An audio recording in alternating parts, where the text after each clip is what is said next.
Maria Zakharova au sujet de la résolution de l'ONU. Ça, c'est Colin Powell et son tube d'essai bis.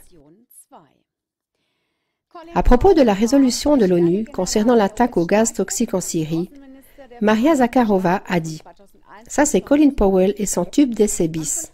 Colin Powell était général 4 étoiles de l'armée américaine et ministre des Affaires étrangères des États-Unis de 2001 à 2005. Le 5 février 2003, il a plaidé devant le Conseil de sécurité des Nations Unies en faveur de la chute du chef d'État irakien de l'époque, Saddam Hussein, car celui-ci aurait été en possession d'armes de destruction massive. Un petit tube d'essai qui était censé contenir l'arme biologique anthrax a servi de prétendue preuve. Cette affirmation de Powell a finalement été décisive pour l'attaque militaire d'une coalition des volontaires sous direction US contre l'Irak, ce qui a mené à de lourds crimes de guerre tels que la destruction du pays et plus d'1 demi-million de victimes civiles rien qu'en 2006. En 2005, dans une interview télévisée, Powell a regretté d'avoir convaincu le Conseil de sécurité international avec des affirmations de fait qui se sont ultérieurement révélées fausses. Il a lui-même qualifié cela de « tâche honteuse dans sa carrière ». Le décisif tube d'essai fait référence à une résolution de l'ONU que les USA, le Royaume-Uni et la France ont présentée devant le Conseil de sécurité à peine un jour après la prétendue attaque au gaz toxique en Syrie. D'après cette résolution, c'est le président syrien Bachar el-Assad qui se trouve derrière la présumée attaque au gaz toxique contre son peuple, ce qui pour de nombreux politiciens comme Donald Trump, François Hollande ou le ministre des Affaires étrangères britannique Boris Johnson était clair dès le premier jour. La Russie, en revanche, n'a pas vu à ce moment-là de nécessité spécifique d'accepter une résolution. D'après Vladimir Safronkov, vice-ambassadeur russe à l'ONU, la résolution n'est pas du tout vérifiée, elle a été préparée à la hâte et n'est pas rigoureuse. Angela Merkel a fortement critiqué la Russie à cause de son veto. Sans nommer Moscou directement, elle a dit textuellement « C'est une honte qu'aucune résolution du Conseil de sécurité ne soit acceptée. » Et c'est précisément ceux qui refusent qui doivent réfléchir à la responsabilité qu'ils prennent ainsi sur eux. Suite à cela, la porte-parole du ministère des Affaires étrangères russe, Maria Zakharova, a pris la parole. Le 5 avril, elle a répondu aux questions d'une reporter du groupe médiatique américain CBS et a pris position face aux accusations de l'ambassadrice des USA qui a dit que la Russie n'aurait pas d'intérêt à la paix.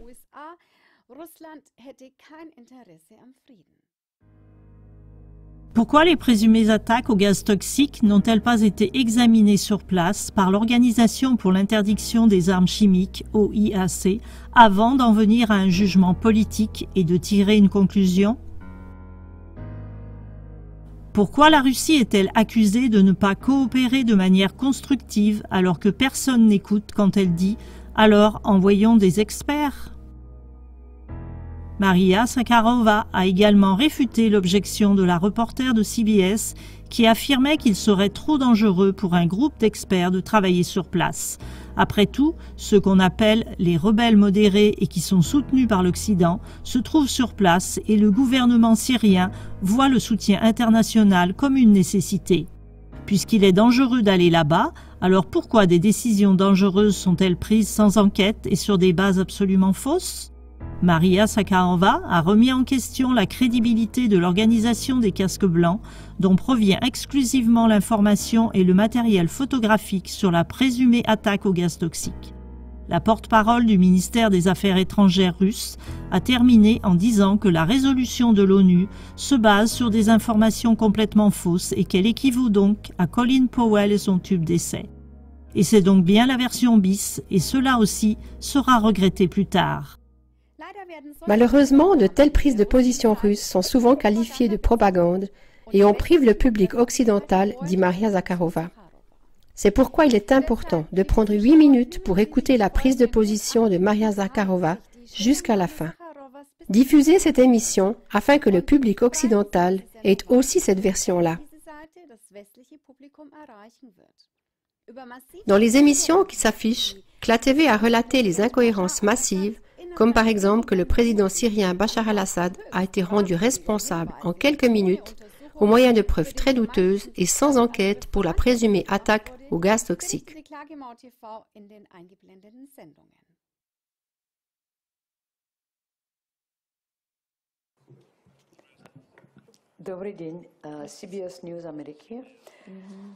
Bonjour, CBS News.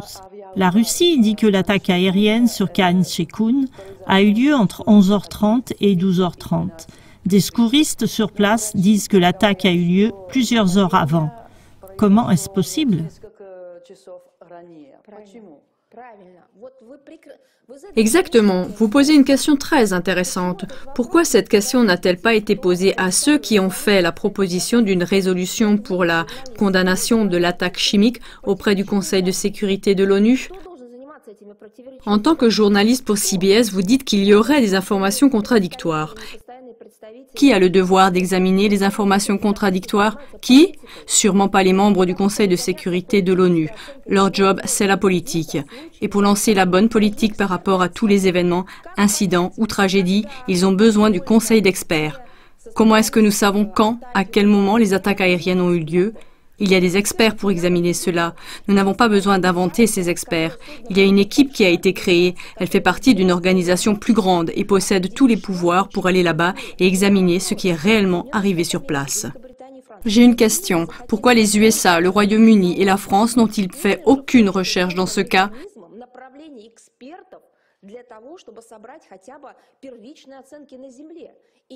Ils étaient pourtant présents lors de la création de ces dispositifs avec ces experts qui doivent rassembler les bases des faits tels qu'ils se présentent sur place.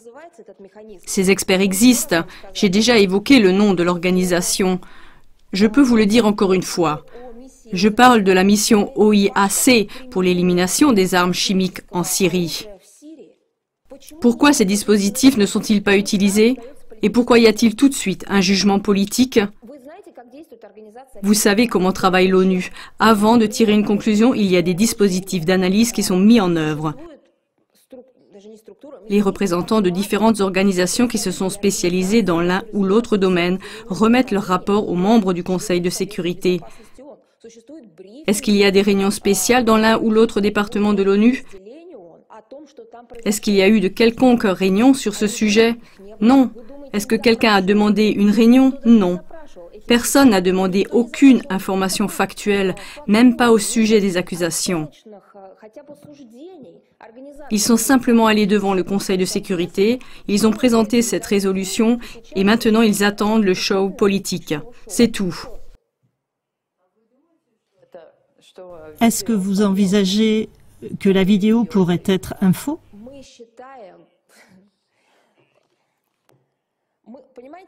Est-ce que vous envisagez? Vous savez, si nous travaillons sur ce niveau de devinette et de divination, alors nous sommes vraiment coincés dans cette réalité bidimensionnelle de « nous pensons, vous pensez, cherchons qui pensera le mieux ». Nous ne devrions pas deviner. Nous avons un groupe d'experts qui devraient travailler sur place. Pourquoi ne sont-ils pas là-bas? Est-ce que vous comprenez cela? Prenons un exemple quotidien. Quand quelque chose arrive, un accident de voiture ou un cambriolage, n'importe quoi,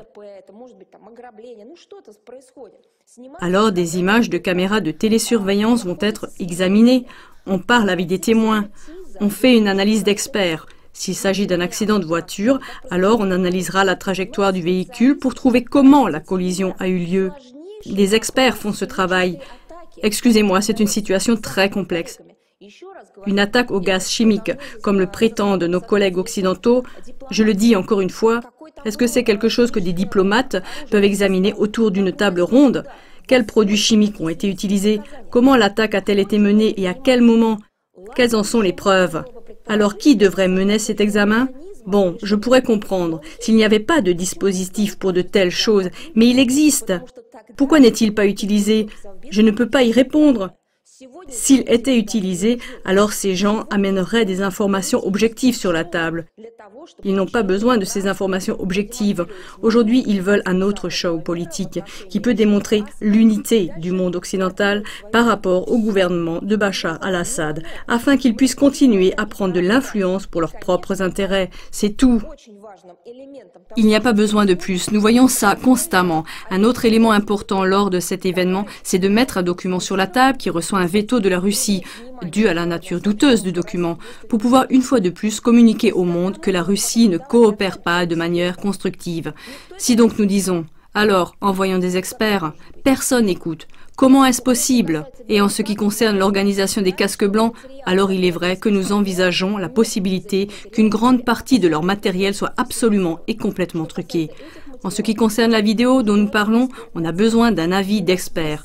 Nous avons des raisons de douter de l'authenticité de cette vidéo, et surtout parce que ce ne serait pas la première fois. Ils ont en effet utilisé du faux matériel dans le passé. Le fait que les casques blancs font partie d'une campagne de propagande, le fait que cette organisation est utilisée comme élément d'une campagne de propagande, sur cela, nous n'avons absolument aucun doute. L'Oscar et tout le reste, le prix Nobel alternatif, nous étions déjà là, nous l'avons vu venir, nous avons parlé de tout cela, tout est dit à ce sujet. Il y a des experts et ils devraient travailler. Si nous tirons des conclusions suite à des motifs chargés politiquement, alors nous allons continuer à vivre ce que nous vivons maintenant. Les experts ne peuvent pas aller là-bas. Pourquoi? Pourquoi est-ce qu'ils ne peuvent pas aller là-bas? Pourquoi exactement ils ne peuvent pas y aller? Est-ce que c'est Damas qui le leur interdit? Non. Non, il y a la menace due à des militants. À Idlib, c'est une situation complètement différente. Là-bas, c'est dangereux. Nous décidons aveuglement de résolutions qui ne se basent sur absolument rien, n'est-ce pas? Ce n'est pas dingue, ça?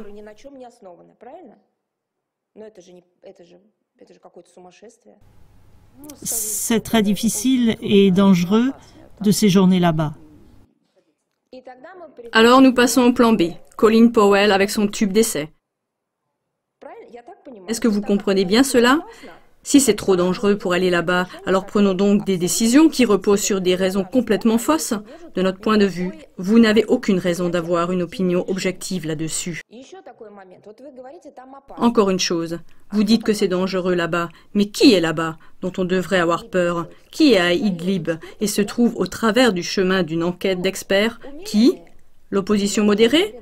Mais ce sont des modérés. C'est vous qui les appelez modérés, n'est-ce pas? On peut toujours parler avec des modérés ou je me trompe. Je n'ai pas entendu dire du gouvernement syrien qu'il n'aurait pas laissé entrer des experts. Le gouvernement syrien dit seulement « Le soutien international est une nécessité en accord avec toutes les décisions du Conseil de sécurité et des lignes de conduite de l'OIAC, etc. » Et en ce qui concerne les modérés, qui exactement s'engage pour les modérés? Vous le savez sûrement. Pourquoi ne signez-vous pas un accord avec eux? Je le dis encore une fois, je sais très exactement que notre version de l'histoire n'atteindra jamais le public occidental. Les diplomates occidentaux l'entendront, mais le public occidental en sera tout simplement privé. Écoutez-moi, ce sont vos représentants qui se tourneront vers le Conseil de sécurité de l'ONU et ils l'ont déjà fait, avec un document qui est complètement faux. Il est entièrement basé sur de fausses informations. Ça, c'est Colin Powell et son tube d'essai bis. Plus tard, vous aurez honte pour vos autorités gouvernementales, pour leurs actes auprès du Conseil de sécurité. Arrêtez votre gouvernement, c'est la prière que j'adresse aux représentants occidentaux.